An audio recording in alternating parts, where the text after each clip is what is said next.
नमस्कार मित्रों। अब मैं आपको नवम और दसम भाव का अलग अलग भाव में क्या फल होता है वो बताना चाहता हूँ।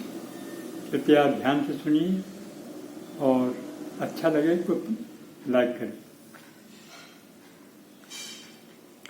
नवम का स्वामी अगर प्रथम पहले घर में हो तो भाग्यवान होता है, राजा या सरकार से सम्मानित होता है, सदाचरण करने वाला, सचित्र, सुंदर, विद्वान और लोकप्रिय होता है। द्वितीय भाव में हो तो विद्वान होगा, लोकप्रिय होगा, धनी होगा, कामुक होगा, परिवार और संतान का पूरा सुख उसको मिलता है।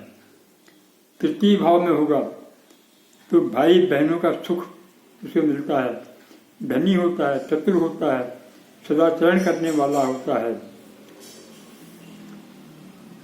इसलिए वो इस घर में बहुत ही अच्छा होता है, वो बहुत शुभ फल देता है।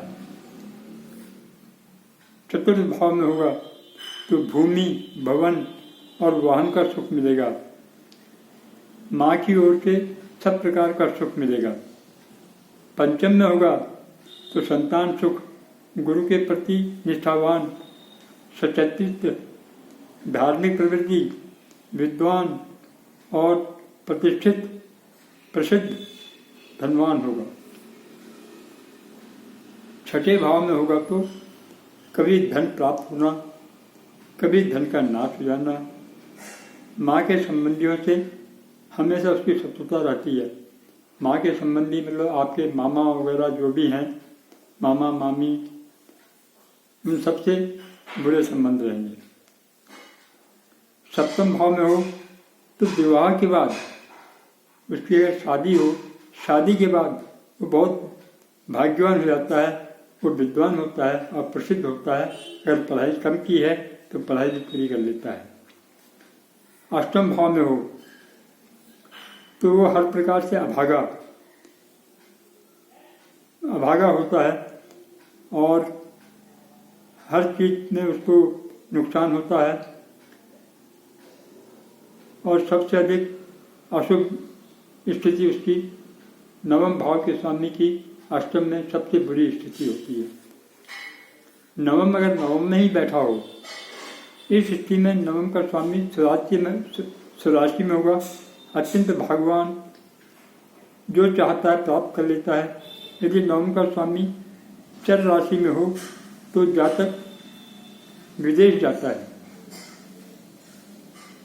चर राशि मेष में, कर्क में, ये चर राशियाँ हैं, तो चर राशि में होगा तो वो विदेश भी जाता है और वहाँ जाके खूब धन और मान सम्मान प्राप्त करता है।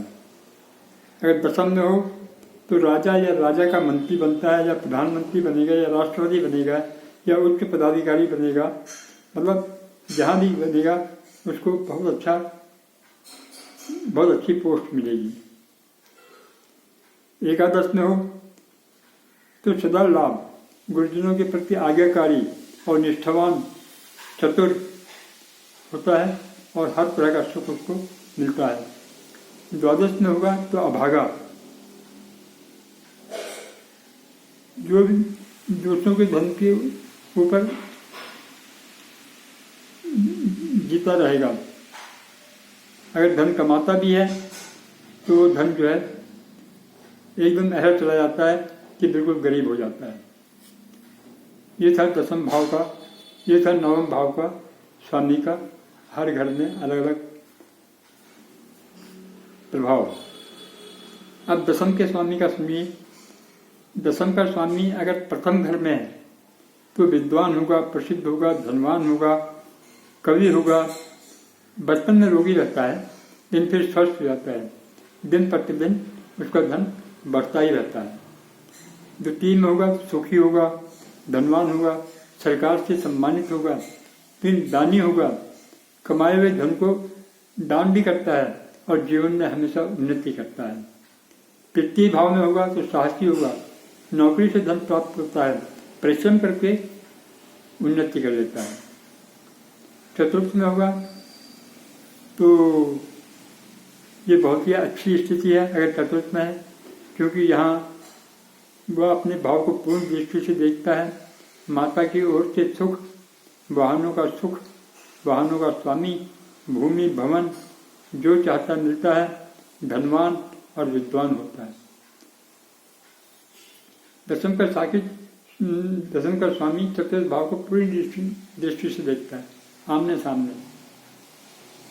पंचम में होगा कि व्यवसाय में परिवर्तन करेगा तो उसके बाद उन्नति होगी। जो व्यवसाय करता हो उसको छोड़ के दूसरा व्यवसाय करे तो उन्नति होती है।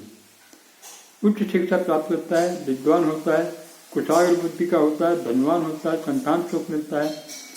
ये सारी चीजें इसके लिए होती हैं। छठे भाव में हो तो व्यवसाय में कभी लाभ कभी हानि, कभी लाभ कभी हानि, अभागा होता है। व्यवसाय की प्रगति, अगर कुछ प्रगति करता है तो उसके शत्रु इतने हो जाते हैं कि उसको जो है नीचे ले आते हैं। सप्तम में होगा तो विद्वान, अच्छा विचारक, अध्ययनशील, सुखी दाम्पत्य जीवन। पत्नी भी कहीं न कहीं नौकरी करती होगी क्योंकि वो धन अर्जित करती है। अष्टम में होगा तो चरित्रहीन, चुगलखोर, धमकी देकर पैसा वसूल करने वाला, व्यवसाय में हानि, आयु इसकी लंबी होती है।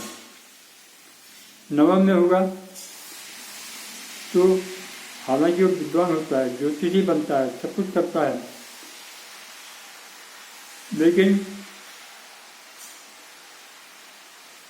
उसको संतान सुख भी प्राप्त होता है और उसका जीवन सुखी होता है। दशम में होगा तो स्वामी स्वयं अपनी राशि में होगा। इस स्थिति में वह शक्तिशाली राजयोग बनता है, ज़्यादा चतुर, सुखी, सत्यवादी, धनी, प्रसिद्ध, विद्वान होता है और सरकार से उच्च पद प्राप्त करता है। वह सफल राजनेता भी बन जाता है।